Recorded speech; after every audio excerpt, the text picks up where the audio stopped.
स्तु योगेन स योगो रमते चिरम्। ॐ शान्ति शान्ति शान्तिः। परमपिता परमात्मा आत्मदा ज्ञानदा बलदा सुखदा प्राणदा मोक्षदा परंधामं परमगति परमपिता परमात्मा। ओम ओम भूर्भुवस्वः ओम सर्वरक्षक भूः प्राणदाता प्राणाधार भुवः दुख निवारक दुःखहर्ता स्वः सुख प्रदाता।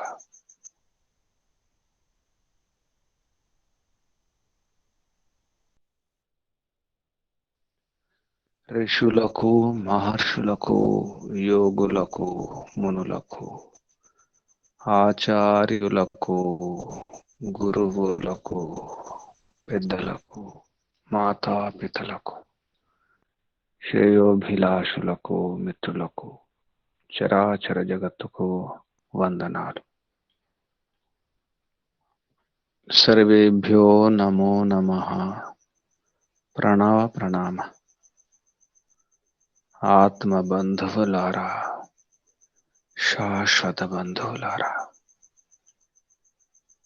ఆత్మీయ బాంధవులారా, మిత్రులారా, సుమిత్రులారా, దుఃఖ నివారణ అభిలాషులారా, ముముక్షువులారా,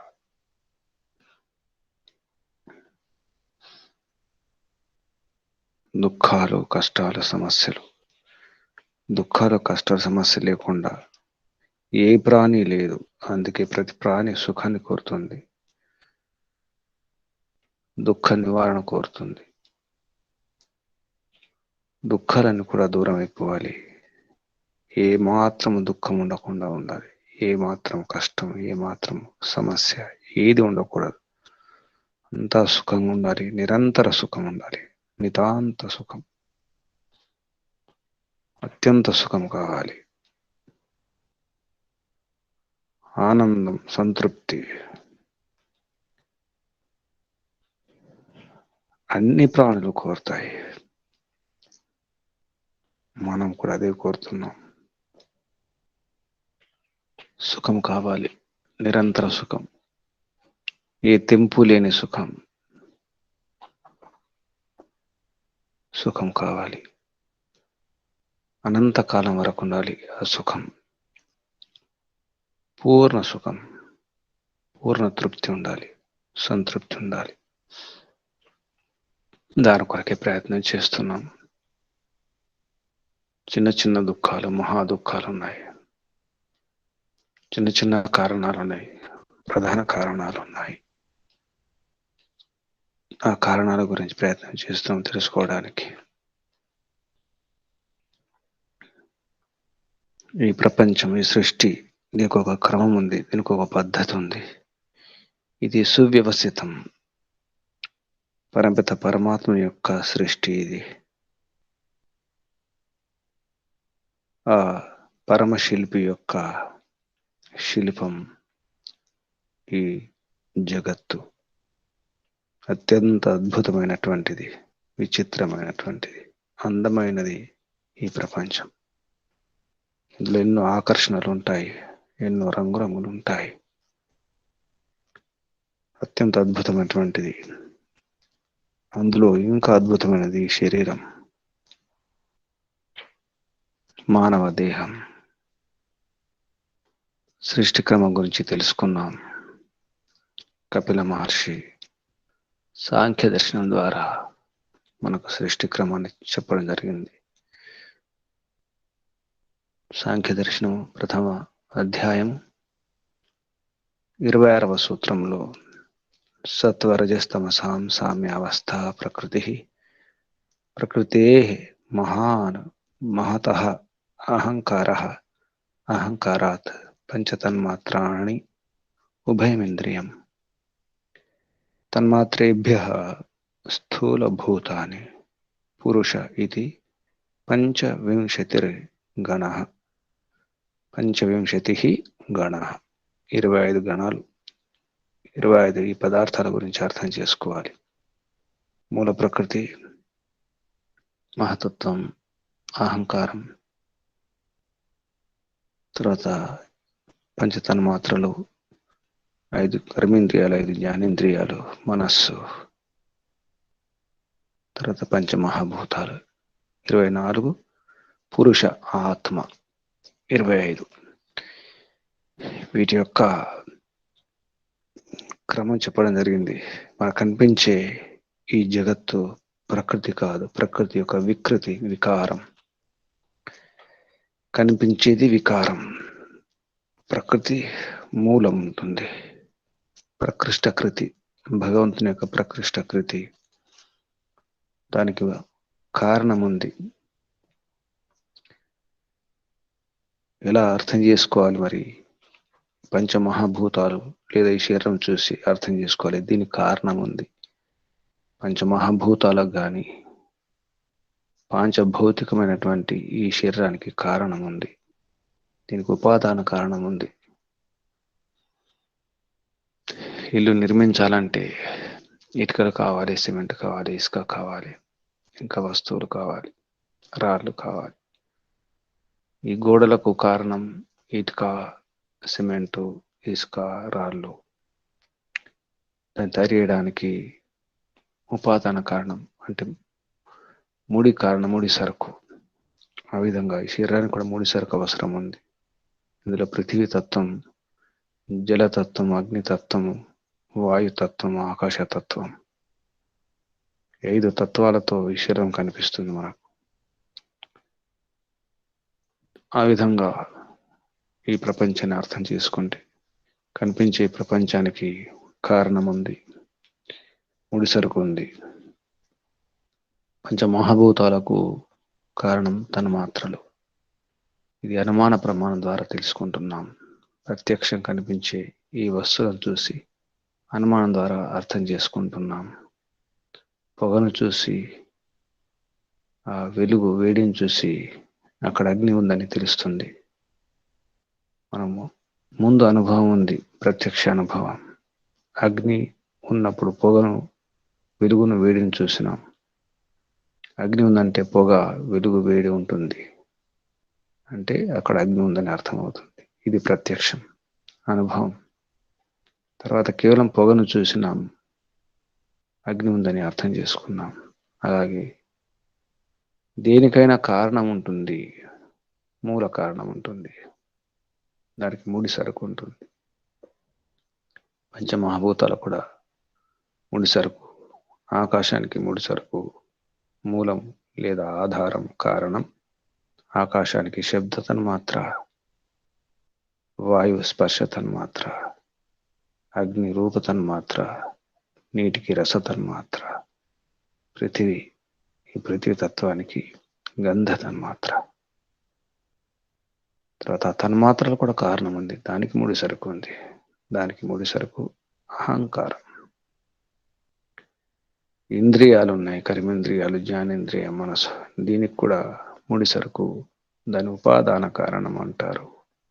ఆ ఉపాదాన కారణం దాని కూడా అహంకారమే. తన్మాత్రలకు, ఈ ఇంద్రియాలకు కారణం అహంకారం. అహంకారానికి కారణం, మూలం మహతత్వం.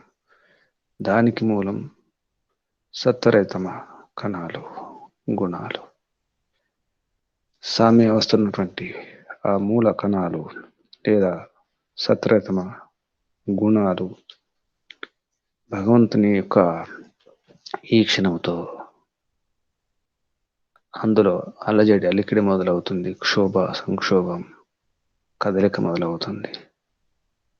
ఏ విధంగానైతే పెరుగుని చిలికినప్పుడు వెన్న వస్తుందో ఆ విధంగా ఆలోడన విలోడన మొదలవుతుంది. దాని ద్వారా పెరుగుని చిలికినప్పుడు వెళ్ళొచ్చినట్టుగానే ఈ సత్వరతమ కణాలను భగవంతుడు చిలుకుతాడు. అర్థం చేసుకోవడానికి శబ్దం వాడడం జరుగుతుంది. చిలకడం లాంటి భగవంతుని యొక్క ఈ క్షణం భగవంతుని ద్వారా ఆ క్రియ జరుగుతుంది. అప్పుడు మహతత్వం ఏర్పడుతుంది. అది మొదటిది, ప్రకృతి యొక్క మొదటి వికృతి, మొదటి భౌతిక పదార్థం. సూక్ష్మం నుండి స్థూలం, దాని తర్వాత అహంకారం, మహతత్వం నుండి అహంకారం, అహంకారం నుండి ఇంద్రియాలు, తన్మాత్రల నుండి పంచమహాభూతాలు. ఇది క్రమం. వెనక్కి వెళ్ళడం అనేది అనుమాన ప్రమాణం ద్వారా వెనక్కి వెళ్ళడం. పిల్లలను చూసినప్పుడు వీరికి తల్లిదండ్రులు ఉంటారని చెప్పేసి మనం ఊహిస్తాం, అడుగుతాం.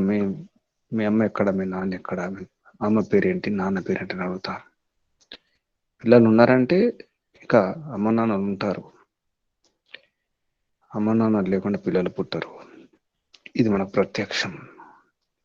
ఈ జ్ఞానం ఉంది కాబట్టి అలా తెలుస్తుంది. అలాగే వెనక్కి వెళ్తే కొన్ని తెలుస్తాయి అనుమాన ప్రమాణం ద్వారా. అది వెనక్కి వెళ్ళడం అనేది చూడడం జరిగింది. అంతఃకరణాలు, తర్వాత ఈ బాహ్యకరణాలు, ఇలా వెనక్కి వెళ్ళి అర్థం చేసుకునే ప్రయత్నం చేసినాం. అలా మూలానికి వెళ్తుంటే ఇక మూలానికి మూలం ఏమిటి అనే ప్రశ్న వస్తుంది. మూలానికి మూలం ఉండదు. మూలే మూల అభావాత్, ఆ మూలం అని 32వ సూత్రంలో చెప్పడం జరిగింది. మూలానికి మూలం అభావం, అవసరం లేదు. కాబట్టి మూలరహితమే మూలం, ఆ మూలం మూలరహితమే మూలం. ఆ మూలానికి మూలం అంటే అది ఒక పరంపర అవుతుంది, మళ్ళీ ఎక్కడో ఆగాల్సి వస్తుంది. కాబట్టి పారంపర్యాపి ఏకత్ర పరినిష్ట ఇది సంజ్ఞా మాత్రం. ఈ పరంపర, ఈ గొలుసు, దానికి మూలం అంటే ఇంకా మూలం, దానికి మూలం, ఎక్కడో ఆగాల్సి వస్తుంది. అది పరినిష్ట, అంతం కావాల్సిందే. పరినిష్ట ఎక్కడో స్థిరం కావాల్సిందే, ఆగిపోవాల్సిందే. సంజ్ఞా మాత్రం మనం నామాత్రంగా ఇక్కడ అర్థం చేసుకోవాలి. నామాత్రం అంటే మూలం అని చెప్పేసి అనుకుంటున్నది పేరుకు మాత్రమే, పేరులో భేదం. కానీ మళ్ళీ మూలమే. మూలానికి మూలం మళ్ళీ చివరికి మళ్ళీ మూలం అనాల్సి వస్తుంది, లేదా ఆది మూలం అనాల్సి వస్తుంది. పేరు మాత్రమే మారుతుంది, సంజ్ఞ మాత్రం మిగులుతుంది, మూలం అనేది ఉంటుంది. కాబట్టి మూలానికి మూలం లేదు. ఆ విధంగా 33వ సూత్రంలో చెప్పడం జరిగింది పరినిష్ట. ఇక ఏది మూలం, చేతనమా అచేతనమా? ఇక్కడ ఈ ప్రకృతి కనిపించే దృశ్యమే, ప్రకృతి యొక్క ఏదో వికృతంతో కనిపించే ఈ జగత్తు, ఈ ప్రపంచం, ఈ సూర్యుడు, చంద్రుడు, నక్షత్రాలు, ఈ భూమి, ఈ సముద్రాలు, ఈ పర్వతాలు, ఇవన్నీ వీటన్నిటి కూడా కనిపిస్తున్నాయి. వీటికి మూలం ఏమిటి? చేతనమా జడమా? పరమాత్మ కూడా కావచ్చు అనిపిస్తుంది. పరమాత్మ కూడా ఉపాదాన కారణం కావచ్చు కదా, మూలం కారణం కావచ్చు కదా. అంటే అది కాదు. ఆ సందేహం ఇక్కడ వస్తుంది. దానికి 34వ సూత్రంలో స్పష్టం చేయడం జరుగుతుంది. పరమాత్మ కారణం కాదు, ఉపాదాన కారణం కాదు, నిమిత్త కారణం, కర్త, అధిష్టాత, అంతే. పరమాత్మ అధిష్టాత. పరమాత్మ లేకుండా ఏది జరగదు. అధ్యక్షుడు, పరమాధ్యక్షుడు పరమపిత పరమాత్మ. ఆ పరమాధ్యక్షుని సమక్షంలో అన్నీ జరుగుతుంటాయి, నడిపిస్తాడు.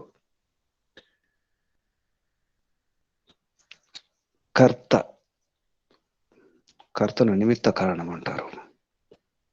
ఏదైనా పదార్థం, ఏదైనా వస్తువు తయారైందంటే, ఉత్పన్నమైందంటే ముడి సరుకు ఉంటుంది, చేసేవాడు ఉంటాడు, నిర్మాణం చేసేవాడు. దానికి సాధనాలు కూడా అవసరం ఉంటాయి. ఆ సాధనాన్ని సాధారణ కారణం అంటారు. ఏదైనా వస్తువు తయారైందంటే 3 కారణాలు ఉంటాయి. ముడి సరుకు ఉండాలి, చేసేవాడు ఉండాలి, సాధనాలు అవసరం, పరికరాలు. సాధారణ కారణం అంటారు దాన్ని. సాధారణ కారణం, సాధనాలను సాధారణ కారణం అంటారు. ఆ విషయాన్ని ఇక్కడ స్పష్టం చేస్తున్నారు 34వ సూత్రంలో కపిల మహర్షి సాంఖ్య దర్శనంలో. సమాన ప్రకృతే ద్వయో, ప్రకృతి యొక్క ఇది ఉపాదాన కారణం ఉందో ఇది సమానం. అంటే ఇక్కడ సమాన పదానికి అర్థం మన వ్యవహారంలో వాడే సమానం కాదు. సమానం అంటే అది ఇది తుల్యమే, రెండు ఒకటే అనుకుంటాం. రెండు ఒకటి కాదు, చేతనం వేరు, అచేతనం వేరు. ఈ రెంటిలో ప్రకృతి మాత్రం ఉపాదాన కారణం. ద్వయోహో ఈ రెండింటిలో ప్రకృతి యొక్క ఉపాదాన కారణం అనేది అది స్వీకరించాలి. ఇది సమంజసము. సమానం అంటే సమంజసం అని అర్థం. ఇది సమంజసము, ఇది సరి అయినది. ఇక్కడ సమానం అంటే మానం అంటే కొలత, సమాన కొలతలు అంటే కొలతలతో సహితం అంటే ఇది సరి అయింది అనే అర్థంతో ఇక్కడ చెప్పడం జరిగింది సమాన శబ్దం. సమాన ప్రకృతే ద్వయో, ఈ చేతనం అచేతనములు ఏది మూల కారణం, ఉపాదాన కారణం అంటే ప్రకృతే, ఇది సరి అయింది, సమాన అని చెప్పడం జరిగింది. ఇక్కడ సమాన శబ్దం సాధారణం అని చెప్పడం కాకుండా ఇది అంటే సామాన్యమైన అర్థం కూడా వస్తుంది. ఇక్కడ ఇది సరి అయింది అని చెప్పడానికి ప్రకృతి ఉపాదాన కారణం, ఇది మాత్రమే సరి అయింది. ఆ విధంగా చెప్తూ సరే ఇంకొక సందేహం వస్తుంది. పరమాత్మ ఉపాదాన కారణం కాకపోవచ్చు, కానీ ఆత్మ కావచ్చు కదా. ఆత్మ, పరమాత్మ, ప్రకృతి. పరమాత్మ కాకపోవచ్చు, ఆత్మనే ఈ ప్రపంచాన్ని సృజించవచ్చు కదా. ఈ జీవాత్మలే ప్రపంచాన్ని ప్రపంచాన్ని సృష్టించవచ్చు. ఇది ఉపాదాన కారణం కావచ్చు అని చెప్పడం జరిగింది. అది కూడా కాదు, ఇది కూడా కాదు. ఎందుకంటే ప్రకృతి జగత్ యొక్క మూల కారణం, అది పరిణామిని. కానీ ఈ ఆత్మలు చేతనము, అపరిణామి. ప్రకృతి పరిణామిని, పరమాత్మ అపరిణామి, ఆత్మ కూడా అపరిణామి. అపరిణామి అంటే ఏంటి? మార్పు, వికారం.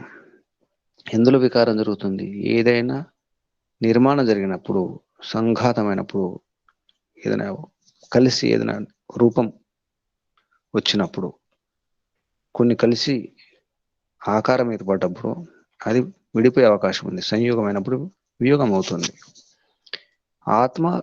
ఆత్మ లేదు, సంయోగం లేదు, సంఘాతం లేదు. అలాగే పరమాత్మలో సంఘాతం లేదు, అనాది స్వయంభూ. ఈ అపరిణామి కాబట్టి ఈ ఆత్మ కూడా కాదు చెప్పడం జరిగింది. ఆ అధికారి త్రైవిధ్యాత్ న నియమ. అధికారి త్రైవిధ్యాత్. ఈ అధికారం, ఏం అధికారం?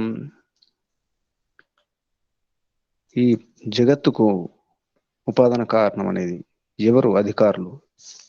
ఏది కారణం అన్నప్పుడు దానికి నియమం లేదు. నియమ నా, ఇటువంటి విధానం లేదు. ఎందుకంటే ఆత్మ జడము కాదు అనే విషయం స్పష్టం చేయడం జరిగింది. ఇది 35వ సూత్రంలో అధికారి త్రైవిధ్యాత్ న నియమ. ఈ నియమం లేదు. ఎందుకంటే ఇది అస్తవ్యస్తం, ఒక వ్యవస్థ లేదు అని చెప్పడం జరిగింది. ఎందుకు ఈ విధంగా జరిగిందంటే, ఏదైనా విషయం చెప్పినప్పుడు 3 రకాల అర్థం అవుతుంది. 3 విధానాలు ఉంటాయి. కొందరు జిజ్ఞాసులు ఉంటారు. మనం ఏదైనా క్లాసు చెప్పినప్పుడు, విషయం చెప్పినప్పుడు కొందరికి కొంచెం అర్థమవుతుంది, ఎక్కువ సమయం పడుతుంది. ఎంత చెప్పినా అర్థం కాదు, కొద్దిగానే అర్థమవుతుంది. ఇది ఒక విధానం. మధ్యలో ఉంటే కొందరికి కొంచెం ఆలస్యం అవుతుంది, అపూర్ణం, సగం వరకు అర్థం చేసుకుంటారు. కొందరు జిజ్ఞాసులు ఉంటారు, తొందరగా అర్థం చేసుకుంటారు, పూర్తిగా అర్థం చేసుకుంటారు. ఈ 3 విధానాలు ఉంటాయి. తక్కువ అర్థం చేసుకున్నవారు, సగం అర్థం చేసుకునేవారు, పూర్తిగా అర్థం చేసుకునేవారు ఉంటారు. కొందరికి చాలా ఎక్కువ సమయం పడుతుంది, కొందరికి మధ్యమ సమయం పడుతుంది, కొందరికి తొందరగా అర్థమవుతుంది. దీన్ని బట్టి త్రైవిధ్య అంటే 3 రకాలు ఉంటాయి. 3 రకాల అధికారం వస్తుంది, 3 రకాలు తెలుసుకుంటారు. అధికారం అంటే విషయాన్ని అర్థం చేసుకునే అధికారం, యోగ్యత, సామర్థ్యం 3 రకాలు ఉంటుంది. కాబట్టి నియమం లేదు, ఎవరెంత అర్థం చేసుకుంటారని చెప్పేసి. దీన్ని బట్టి ఏం తెలుస్తుంది? ఒక విధానం లేదు. కాబట్టి ఇది చేతనం అయినటువంటి ఆత్మ ఉపాదాన కారణం కాదు అనే విషయాన్ని ఇక్కడ ఒక తర్కం ద్వారా చెప్పడం జరిగింది. మహాభాష్యంలో కూడా ఈ విషయం ఉంది. సమానం ఈహమానానాం, అందరికి సమానంగా అధ్యయనం చెబుతున్నాం. సమానం ఈహమానానాం చ అధీయానానాం చ కేచిత్ అర్థై యుజ్యంతే అపరేణ. కొందరికి తొందరగా అర్థమవుతుంది, అపరేణ ఇంకొందరికి అర్థం కాదు. అధ్యయనం సమానమే, చెప్పడం సమానం అందరికీ. అంటే దీన్ని బట్టి ఏం తెలుస్తుందంటే శక్తి సామర్థ్యాలు సమానం కాదు. కాబట్టి ఈ ప్రకృతి పురుషుల భేదం స్పష్టంగా తెలుస్తుంది. ఈ విధంగా చేతనము అచేతనము యొక్క సాక్షాత్కారం సమానంగా ఉండదు. చేతనం వేరు, అచేతనం జడం వేరు అని చెప్పడం జరిగింది. అయితే ఇది కాకపోతే తన్మాత్రలు కావచ్చు కదా, మహతత్వం కావచ్చు అనేది కూడా వస్తుంది. అదే ఉపాదాన కారణం, మూల కారణం కావచ్చు కదా అనే విషయంలో 36వ సూత్రం చెప్పడం జరిగింది. కాకపోతే ఇంకేమైనా ఉంటుంది కదా ఉపాదాన కారణం. ఇక్కడ ఉపాదాన కారణం గురించి చెప్పడం జరుగుతుంది.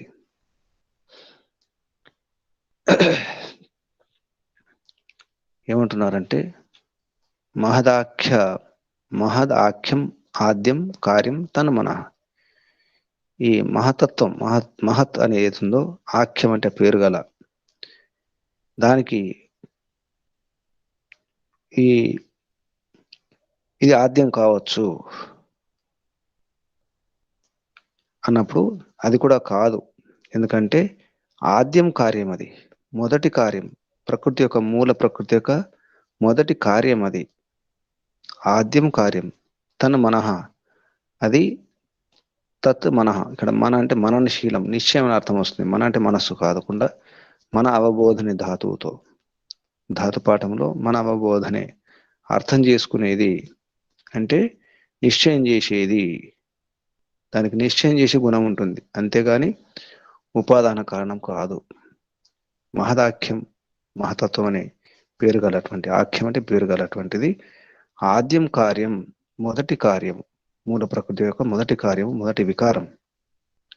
దానికి కారణం ఉంది, అది తన్ మనః, తత్ మనః. విధంగా చెప్పలేదు. ఇక్కడ తత్వం అంటే కొందరు తన్మాత్రలు కూడా అనుకుంటారు. అటువంటి అర్థం తీసుకున్నప్పుడు కూడా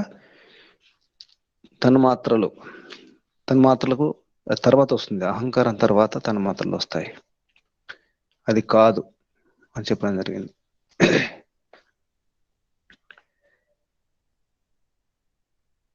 ఈ మూల ఏతుందో ఈ మహతత్వం గురించి వేదాల్లో కూడా చెప్పడం జరిగింది. నిరుక్తంలో, వేదాల్లో, తత్తిరీయ బ్రాహ్మణంలో, శతపథ బ్రాహ్మణంలో, ఋగ్వేదంలో పేర్లు మారినాయి.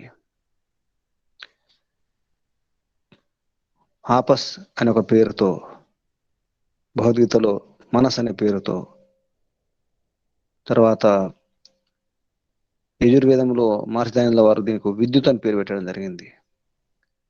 మనుస్మృతిలో శతపథ బ్రాహ్మణంలో దీని పేరు ఆపస్. ఈ విధంగా పేర్లు మారినాయి కానీ మహతత్వం అదే. అంటే మూల ప్రకృతి తర్వాత దాని పేరు మహతత్వం. దానికే మనస్సు అని, ఆపస్ అని పెట్టడం జరిగింది పేర్లు. విద్యుత్ అని కూడా అన్నారు మహర్షి దానిలో వారు. యజుర్వేద భాషలో కనిపిస్తుంది మనకు అది. ఈ విధంగా మనం ఒక క్రమానుసారంగా తెలుసుకుంటున్నాము. దాని తర్వాత మళ్ళీ ఆ విషయాన్ని మళ్ళీ పొడగిస్తున్నారు. అహంకారం కావచ్చు అంటే అహంకారం కూడా కాదు, అది చరము అహంకారం. దాని తర్వాత మహతత్వం. చరం అంటే దాని తర్వాత అని అర్థం వస్తుంది. చివర మహతత్వం చివర వచ్చేది అహంకారము. అహంకారం అంటే ఏంటి? అభిమానం. అభిమానం అనే స్వభావం ఉండేది అహంకారం. నేనున్నాను, నా ఉనికి ఉంది అని చెప్పేది అహంకారం. ఈ విధంగా 37వ సూత్రంలో చరమః అహంకార, దాని తర్వాత మహతత్వం తర్వాత అహంకారం, ఈ విధంగా స్పష్టం చేస్తున్నారు. మనకు 26వ సూత్రం అయితే ఉందో అహంకారం గురించి చెబుతూ తత్కార్యత్వం ఉత్తరేషాం. ఉత్తరేషం అంటే తర్వాత, అనంతరం. ఈ అహంకారం కార్యమైంది. ఏది? మహతత్వానికి కార్యం. దానికి ఇంకా దానికి కార్యాలు ఉంటాయి. అనంతరం ఉత్తరేషం తర్వాత వచ్చే వాటికి ఇంకా ఇది కారణమవుతుంది. ఏముంటాయి అహంకారానికి కార్యాలు? తన్మాత్రలు, ఇంద్రియాలు. అదే విషయాన్ని అటు ఇటు చెప్పడం జరుగుతుంది ఇక్కడ సూత్రాల్లో. స్పష్టం చేస్తున్నారు. ఈ పంచ జ్ఞానేంద్రియాలు, పంచ కర్మేంద్రియాలు, ఈ మనస్సు, వీటన్నిటి కూడా కారణము, ఉపాదాన కారణము అహంకారము. ఇంద్రియాలు, మనస్సు, తర్వాత తన్మాత్రలు అహంకారం యొక్క కార్యాలు అని మళ్ళీ అంటే ఇక్కడ మూల ప్రకృతి మొదలు, దాని తర్వాత ఇవన్నీ వస్తాయి అని స్పష్టం చేయడానికి అసలు ఉపాదాన కారణం మూల ప్రకృతి మాత్రమే ఉంటుంది. ఇక ఏది కాదు నిజానికి. అనిపించవచ్చు పంచమహాభూతాలకు అసలు మూల కారణం, ఉపాదాన కారణం తన్మాత్రలు, అక్కడ ఆగిపోవాలనేమో. తన్మాత్రల వరకు ఊహించేస్తే అయిపోయేది కదా. ఇప్పుడు మన వైజ్ఞానికులు చెప్పేది అదే. ఈ కనిపించే జగత్తుకు మూలము గాడ్ పార్టికల్స్ అని చెప్పడం జరిగింది. దైవీ కణాలు. అంతకుముందు ఎలక్ట్రాన్, ప్రోటాన్, న్యూట్రాన్ అని చెప్పడం జరిగింది. తర్వాత ఇంకా బ్యూట్రాన్స్, మెసోట్రాన్స్, పాజిట్రాన్స్, చాలా ట్రాన్స్ గురించి చెప్పడం జరిగింది. క్వార్క్స్ అన్నారు, ఈథర్ అన్నారు, ఇంక ఏదేదో చెప్పడం జరిగింది. చివరికి ఇప్పుడు గాడ్ పార్టికల్స్ అంటున్నారు. ఇదే చివరిది అని చెప్పేసి మళ్ళీ కొన్ని రోజుల తర్వాత అది కాదు ఇంకోటి అని చెప్తారు. ఈ విషయాన్ని ఇక్కడ స్పష్టం చేస్తున్నారు. కనిపించే జగత్తుకు కేవలం తను మాత్రమే మూల కారణం కాదు, మూల ఉపాదాన కారణం కాదు. ఇంకా వెళ్ళాలి. చివరికి మూల ప్రకృతికి అన్నిటికీ ఉపాదాన కారణం అని సాంఖ్య దర్శనం ద్వారా కపిల మహర్షి స్పష్టం చేస్తున్నారు. ఇది మహావిజ్ఞానం నిజానికి. ఇది వైజ్ఞానికులకు బాగా ఉపయోగపడే ఒక మార్గదర్శనం, రహస్యం, ఒక ప్రేరణ. ఎలా పరిశోధించాలి, ఎలా అన్వేషించాలి మూలాన్ని అనే విషయంలో చాలా లోతు విషయాలు ఇక్కడ చెప్పడం జరుగుతుంది. తర్వాత 39వ శ్లోకంలో 39వ సూత్రంలో పుష్టి చేస్తున్నారు. మూల ఉపాదాన కారణం ఈ విధంగా మూల ప్రకృతి అసలు మూల ఉపాదాన కారణం ప్రళయంలో ఎలా ఉంటుంది? ప్రళయం వచ్చినప్పుడు ఈ కార్యము కారణంలో లీనమవుతుంది, అంతంలో మూల కారణంలో లీనమైపోతుంది. దాన్నే కపిల మహర్షి చెప్పడం జరుగుతుంది.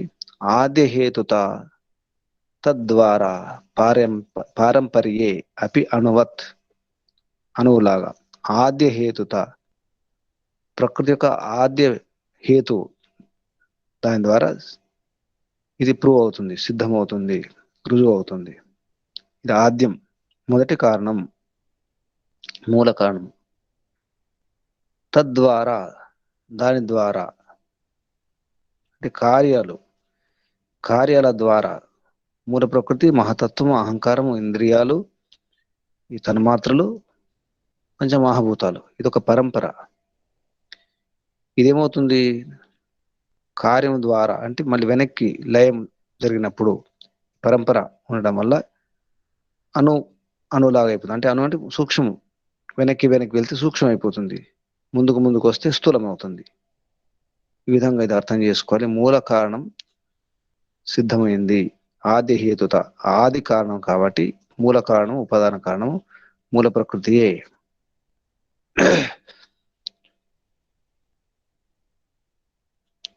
ఎప్పుడైతే కార్యరూపం నుంచి వెనక్కి వెళ్తామో, అంటే ఉదాహరణకు ఒక పసుపు కొమ్ము తీసుకొని ముక్కలు చేసినాం, ఇంకా ముక్కలు చేసినాం, చివరికి చూర్ణమైంది. ఆ పొడిని ఊదేసినాం, గాల్లో చల్లేసినాం, అది కనిపించకుండా పోతుంది. ఇలా వెనక్కి వెళ్ళిపోతుంది, వెనక్కి వెళ్తే కనిపించకుండా పోతుంది. అలాగే కనిపించే ఈ ప్రపంచాన్ని వెనక్కి తీసుకెళ్తే కనిపించకుండా పోతుంది, సూక్ష్మమైపోతుంది, అణుగా మారిపోతుంది. మారిపోతుందంటే అర్థం ఏంటి? అది పూర్తిగా కనిపించకుండా పోతుంది, కానీ అదృశ్యం అవుతుంది. మనం నాశనం అంటాం. నాశనం అనే పదానికి అర్థం అదృశ్యం అనే అర్థం. నశ ధాతు, అదృశ్యం, కనిపించకపోవడం. అక్కడ లేదంతే, కానీ కనిపించడం లేదు, ఉంది, అక్కడే ఉంది నిజానికి. ఇది ద్రవ్య నిత్యత్వ సూత్రం, నియమం. ద్రవ్యం ఉంటుంది, రూపాంతరం చెందుతుంది, ఏది ఎటు పోదు. శక్తి ఉంటుంది, శక్తి నిత్యం, ద్రవ్యం నిత్యం. ఇది ఫిజిక్స్ లో వస్తుంది, భౌతిక శాస్త్రంలో. శక్తి ఎటు పోదు, ద్రవ్యం ఎటు పోదు. ఉంటాయి కానీ రూపాంతరం చెందుతాయి, మార్పు చెందుతాయి, వికారం జరుగుతుంది, కానీ వాటి అస్తిత్వం ఉంటుంది. ఆ విషయాన్ని చెప్పడం జరుగుతుంది. ఆద్య హేతుత తద్వారా పారంపర్యాపి అణువత్, ఈ విధంగా స్పష్టం చేయడం జరుగుతుంది. అచేతనం ప్రకృతి, చేతనాత్మ రెండు, వీటి యొక్క స్థితులు అనాది. అటువంటప్పుడు ఈ చేతనాత్మలో ఈ సమస్త జగత్తు లీనమైపోవచ్చు కదా. నిజానికి ప్రకృతి జడము, ఆత్మ చేతనము, ఈ రెండు కూడా అనాదే, పరమాత్మ కూడా అనాది. అటువంటప్పుడు ఈ చేతన ఆత్మలో సమస్త జగత్తు లీనమయ్యే అవకాశం ఉంది. ఇలా ఎందుకు అనుకోకూడదు? చెప్పినప్పుడు ఈ అచేతన ప్రకృతిని ఒప్పుకోవడం అనేది వ్యర్థమైపోతుంది. ఈ విషయం చెప్పడం జరుగుతుంది. ఒకవేళ ఈ కార్య జగత్తు కారణంలో లీనమైపోవడానికి దానికి ఆశ్రయం, మూలము ఒకవేళ ఆత్మ అనుకుంటే, లేదా పరమాత్మ అనుకుంటే, చేతనం అనుకుంటే, ఈ జగత్ అవసరం లేదు, ఈ జడం అవసరం లేదు, ఈ ప్రకృతి అవసరం లేదు కదా అనే విషయం చెప్పడం జరుగుతుంది. పూర్వభావిత్వే, 40వ సూత్రం. పూర్వభావిత్వే ద్వయో ఏకతరస్య హానే అన్యతర యోగా. పూర్వభావిత్వే, ఈ ద్వయో, రెండింటిలో, పూర్వభావిత్వే, పూర్వభావం అంటే పూర్వం ఏముంటుంది? పూర్వం అంటే ముందు ఏముంటుంది? అనాది అన్నమాట, ఆరంభం. రెండింటిలో పూర్వభావం ఉంటుంది, అనాది ఉన్నప్పటికీ ఏకతరస్య, అందులో ఒకటి హానే. హానే అంటే వదిలిపెట్టినప్పుడు, హానం జరిగినప్పుడు. అన్యతర యోగ, మరి ఒకదానికి ఉపాదానత, అంటే ఈ ఉపాదాన కారణం అనేది అవుతుందో అది సంబంధం ఉంటుంది. యోగ అంటే సంబంధం. ఇక్కడ చేతనం అచేతనం రెండింటికి అస్తిత్వం ఉంది, పూర్వభావం ఉంది, అంటే అనాది అనే గుణం ఉంది. అనాది కాలం నుంచి వస్తున్నాయి. మూల ప్రకృతి అనాది, ఆత్మ అనాది, పరమాత్మ అనాది.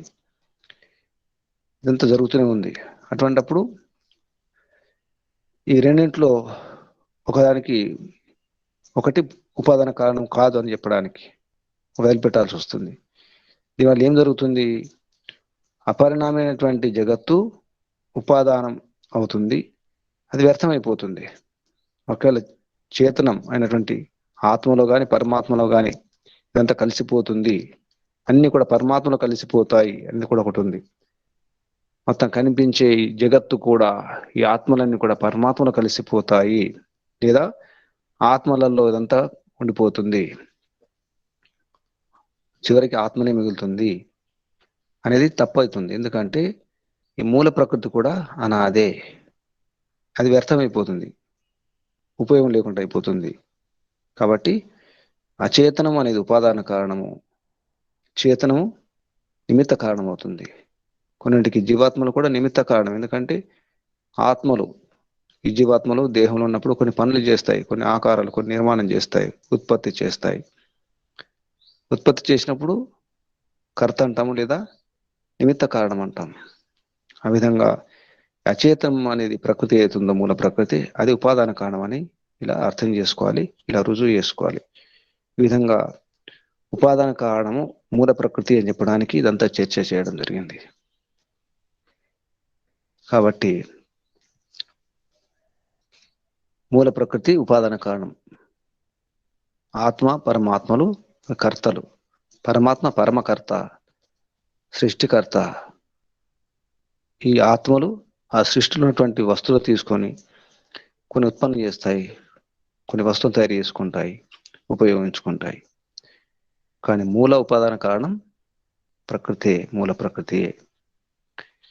పరిచ్ఛిన్నం, మరొక సూత్రం చెప్తున్నారు, పరిచ్ఛిన్నం న సర్వోపదానం.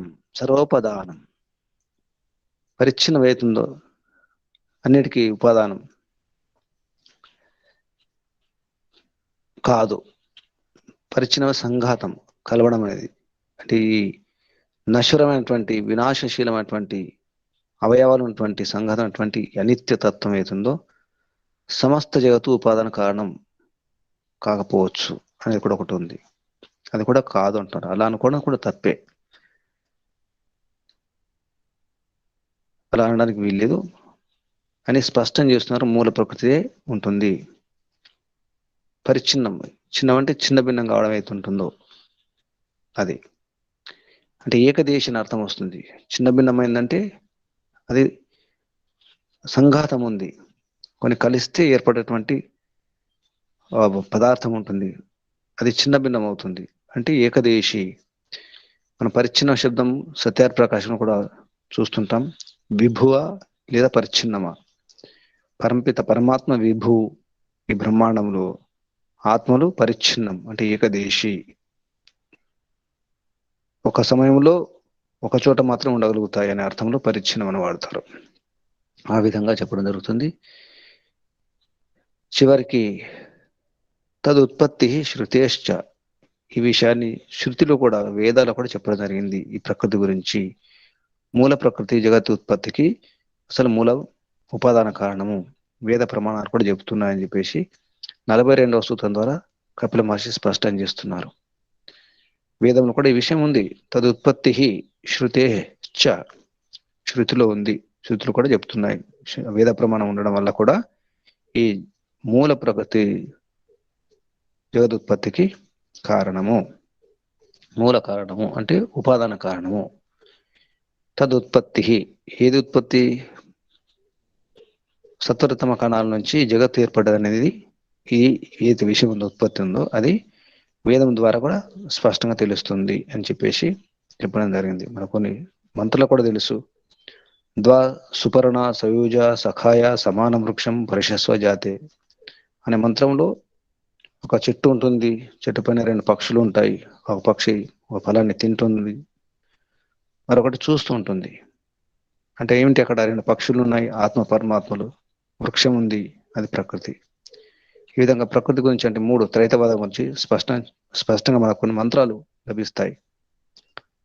ఋగ్వేదంలో ఇంకో మంత్రం ఉంది, యస్య త్రీ పూర్ణ మధున పదాన్ని అక్షీయమాణ స్వధయా మదంతి. ఇక్కడ స్వధ అంటే ప్రకృతి అన్నమాట అర్థం వస్తుంది.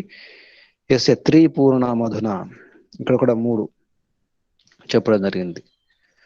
తమ ఆసి తమసా గూఢమగ్రే. ఇది ప్రళయంలో సృష్టి యొక్క స్థితి ఎలా ఉంటుందంటే, తమ ఆసిత్ తమస్సు ఉంటుంది, తమస గూఢమగ్రే చీకటితో ఆవరించబడి ఉంటుంది. అక్కడ కూడా త్రైతవాదం చెప్పడం జరిగింది. తర్వాత ఉపనిషత్తులు కూడా ఇటువంటి విషయాలు వస్తాయి. అజామేకాం లోహిత శుక్ల కృష్ణాం వా అని చెప్పేసి, బహివి ప్రజా సృజమాన స్వరూప, ఇటువంటి ఎన్నో ప్రమాణాలు చెప్పడం జరిగింది. కాబట్టి 3 అనాది పదార్థాలు అనే విషయాన్ని ఇక్కడ స్పష్టం చేస్తున్నారు. 42వ సూత్రం ద్వారా మనకు వేద ప్రమాణాల ద్వారా స్పష్టమైన విషయం ఏంటంటే, ఉపాదాన కారణం మూల ప్రకృతియే. సత్వరజతమ కణాలు అవి మూలము. ఆత్మ కాదు, పరమాత్మ కాదు. చేతన పదార్థాలు ఉపాదాన కారణం కావడానికి వీల్లేదు. ఉపాదాన కారణం అంటేనే జడము. చేతనము ఆత్మలు, పరమచేతన పరమాత్మ ఉపాదాన కారణం కాదు అనే విషయాన్ని ఇక్కడ స్పష్టం చేయడం జరిగింది సూత్రాల ద్వారా. కపిల మహర్షి ఈ క్రమాన్ని కనుక అర్థం చేసుకుంటే, వైజ్ఞానికులు ఏ విధంగా ఏ పద్ధతిలో అన్వేషణ చేయాలి, ఈ సృష్టి రాశిని ఎలా తెలుసుకోవాలి అనే విషయాన్ని ఇక్కడ ఒక సంకేతం, ఒక మార్గదర్శనం చేయడం జరిగింది. మనం కూడా అర్థం చేసుకోవాలి. కనిపించే వాటి నుంచి కనిపించని విషయాన్ని ఎలా అర్థం చేసుకోవాలి, స్థూలం నుండి సూక్ష్మం, ఈ క్రమం అంతా కూడా యోగ దర్శనంలో సంప్రజాత సమాధి అనే విషయంలో అవన్నీ కూడా చెప్పడం జరిగింది. వితర్క విచార ఆనంద అస్మిత.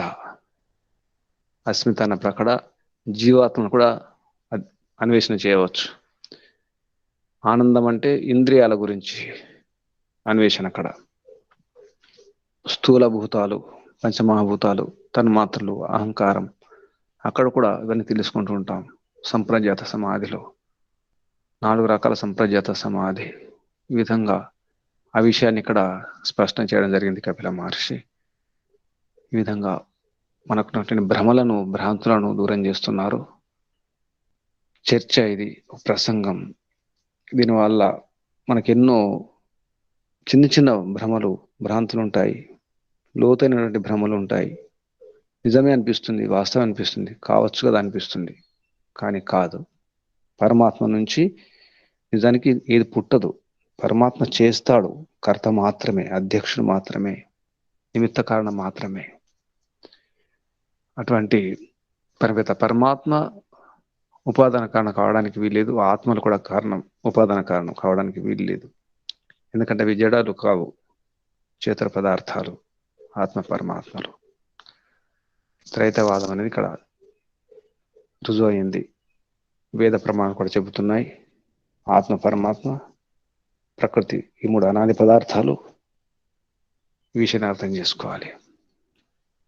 పరమిత పరమాత్మ మనకు చక్కటి అవకాశం ఇవ్వడం జరిగింది. మానవ దేహం ఇచ్చి అందులో ఈ వైదిక మార్గం లభించింది.